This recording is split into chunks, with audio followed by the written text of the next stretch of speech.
C'est la vitrine la plus regardée du très riche musée archéologique du Caire.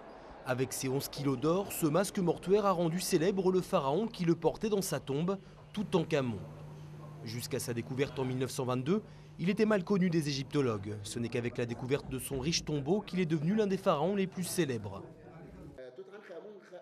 Toutankhamon a eu toute cette importance et cette renommée parce que sa tombe est la seule qu'on a découvert intacte avec tous ses magnifiques trésors.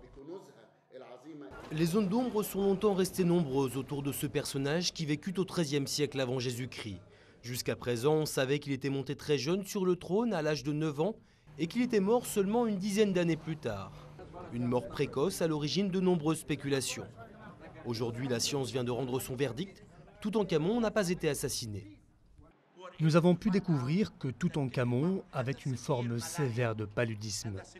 La malaria était courante dans l'Égypte antique. Cette malaria a provoqué de fortes températures chez le roi et je pense vraiment que nous avons enfin répondu à la question concernant la mort de Toutankhamon. C'est l'ADN et le scanner cérébral du pharaon qui ont parlé. Ces examens ont aussi confirmé l'hypothèse de nombreux chercheurs selon laquelle le père de Toutankhamon n'est autre qu'Akhenaton. Une avancée incontestable selon les égyptologues, même si certains soulignent que les recherches archéologiques devraient plus porter sur l'organisation de la société dans l'Égypte antique que sur des questions de filiation.